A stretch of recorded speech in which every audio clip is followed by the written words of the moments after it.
Ganu manu humo gono kalapna. Wichimba manu humo gono kalapna. Mawiji mana mo mwana yonde ningi mana. Wiji mamo mwane vinde. Mawiji mana mo mwane dongoriso. Ne dongoriso kanga.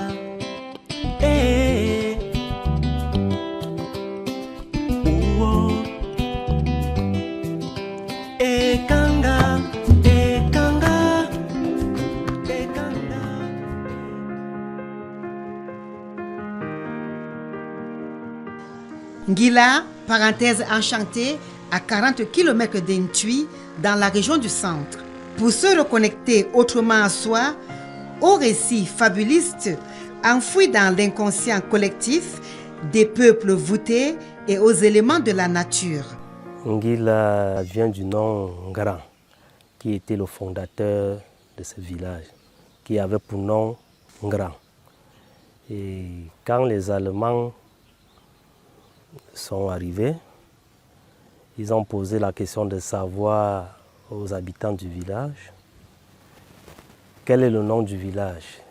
Ils se sont dit que c'était le nom du chef qu'on demandait. Ils ont donné le nom Ngran, qui est devenu aujourd'hui Ngila.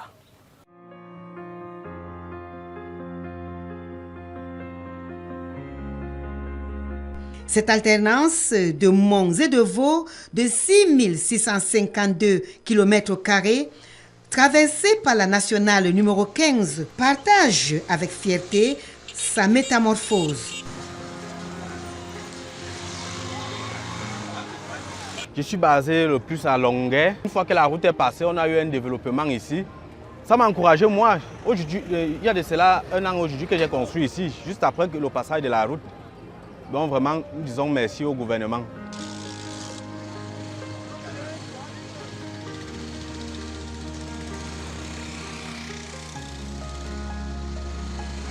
On a connu un boom démographique. Vous voyez, les quartiers qui naissent à Ngila, les quartiers que nous n'avons pas connus ici, et des populations qui affluent. Et là, moi, je peux dire que moi, je ne reconnais plus Ngila que j'ai connu quand j'étais petit. Aujourd'hui, je reconnais à peine quelques visages ici à Ngila, dont en réalité, les gens affluent de partout. Et le village s'étend. Je ne sais même plus s'il faut l'appeler village. Moi, je l'appelle aujourd'hui la ville d'Ngila. Le spectre de l'enclavement s'estompe progressivement dans les souvenirs des habitants de ce bourg d'environ 4000 âmes. La route, avant, elle était très impraticable. Pour aller à Intui, on souffrait trop, on payait, le transport était à 2500, 3000. Aujourd'hui, nous nous retrouvons à 1000 francs pour se rendre à Intui. Et nous avons toute la possibilité maintenant de partir à Yaoundé, parce qu'on a 2 agences ici, il y a Solidarité et Leader. Donc le transport est moins coûteux et la vie est un peu moins chère.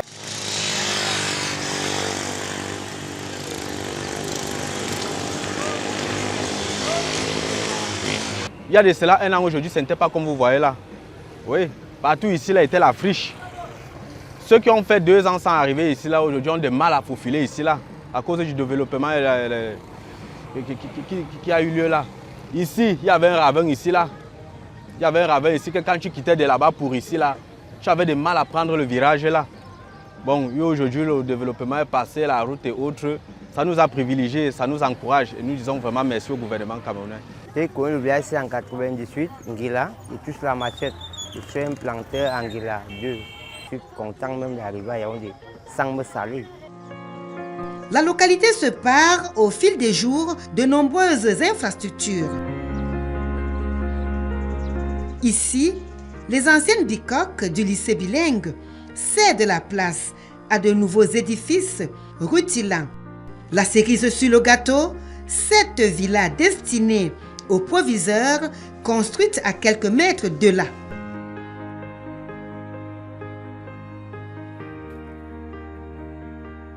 Une économie essentiellement agricole, tributaire de la qualité de ses sols et du dynamisme de ses populations. Un marché a été mis sur pied pour l'écoulement de ces produits tous les dimanches. Ces hangars qui s'éparpillent dans la continuité du regard fourmillent de chalands venus de tous les horizons vendre et acheter mais aussi communier en bonne franquette. Depuis près d'un mois et demi, et vous voyez l'affluence et tout le monde est content. Tous les gens de Ngila aiment manger ici là. Parce que le marché de sécurité, tout le monde passe, il n'y a pas de niveau, il n'y a pas d'embouteillage. Même moi-même, c'est que je vendais là-bas, je vendais plus. Et j'ai la place, mes clients viennent. Voilà le banc derrière là-bas, j'ai plus de 3 bancs là-bas derrière que mes clients placent là-bas. Son centre commercial grouille d'activités diverses et attire chaque jour une foule d'investisseurs. Compact, il se parcourt à pied et laisse découvrir 2 agences de transport et une gare routière à ciel ouvert. Ngila, village d'opportunités. L'accroissement continu de sa population, corrélé à l'insalubrité, mobilise aujourd'hui une jeunesse consciente des enjeux du développement. Il a produit en moyenne 2 tonnes d'ordures par jour. Quand il faut que je fasse avec le Bokotungi là, j'ai fait 5 à 6 tours. Et le lieu de décharge est à 4 km d'ici. Ce qui fait que quand je fais un tour, à l'aller de tour, ça fait 8 km. Quand je fais x5, x6, c'est un investissement. Je n'ai pas véritablement dit un fonds de développement, mais le mec quand même m'assiste momentanément. Mais au regard du goudron maintenant, qui relie un village à l'autre, c'est cette joie qui m'a animé de sortir là. Ce n'est pas véritablement qu'un point de salaire. Ngila, c'est aussi ses curiosités bucoliques. À 5 km du centre du village, un lac d'environ 20 hectares étend majestueusement sa féerie et sa houle imperceptible.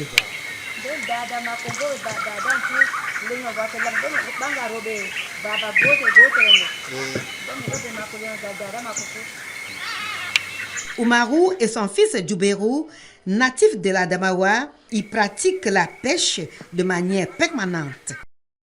On sort de Tibati, sur la route de Mbakao, à Djiboum, Kaïgama, et que nous sommes venus ici à Ngila, venus habiter comme les gens, nous tablent le commentaire que le cacao donne l'argent. On a abandonné la pêche. Nous venons maintenant pour regarder la forêt et nous sommes arrivés aussi, la forêt est revenue chère, pas moyen de trouver facilement. C'est ça que je suis venu coller avec le blanc, M. Jacques à Ngila. Il m'a montré son lac, il a commencé de faire sa barasse en 2000. Je pense que 2000 jusqu'à aujourd'hui, nous sommes 25 ans. Bon, c'est ça que je travaille un peu dedans. Et j'ai trouvé qu'il n'y a pas beaucoup de qualité de poisson. C'est ça qu'on a conclu avec lui. Bon, je pars en Mbakao, je reviens avec le semences de poissons, on verse dedans. Si ça évolue, comme ça, là, ça va m'aider en Ngila pour faciliter les choses qu'on va trouver pour manger.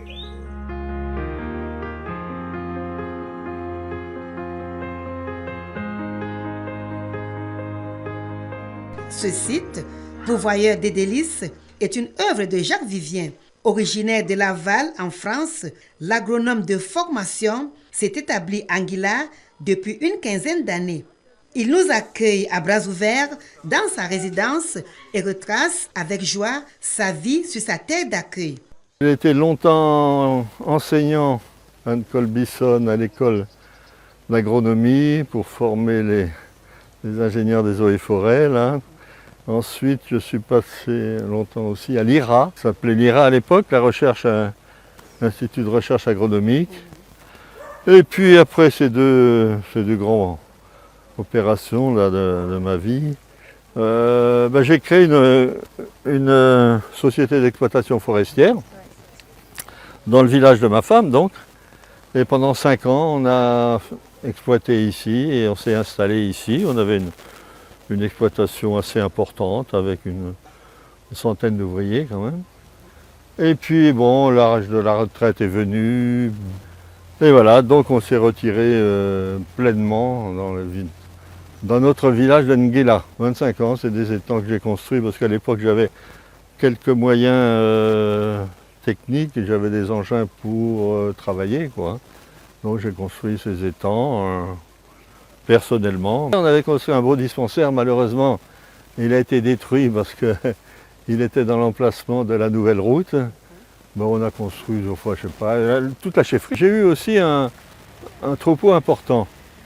J'ai eu un troupeau important, plusieurs centaines de bêtes en savane, pour expérimenter, je voulais expérimenter l'élevage des ndamas dans cette zone.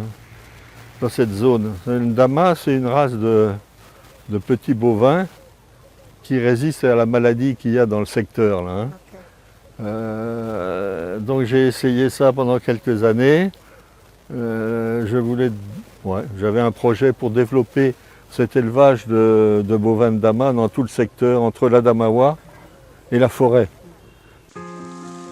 Dans ce berceau de cohésion sociale, Yaya, originaire de l'extrême nord, comme bien d'autres, y a trouvé la terre promise. Ce sont les planteurs. On nous a pris au nord pour venir faire le travail de cacao. On m'a amené, je suis resté tant qu'un employé pendant 6 ans. Je m'en sors 100% dans ça. Et c'est comme ça que je suis accepté de m'investir dans le cacao. J'ai eu avant aussi, ça c'est mon parcelle de terrain, vu que je vis, j'ai les champs dans la forêt aussi, comme les autres, 2-3 hectares. Je ne savais pas que la terre était la richesse.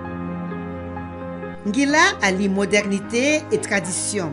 C'est l'une des chefferies voûtées qui marque l'histoire par sa lignée dans l'air du temps. Son patrimoine coloré des us et coutumes reflète des rituels incontournables. Ngila, avec la route qui passe, caresse le rêve d'imprimer ses marques dans les annales du pays et au-delà de nos frontières.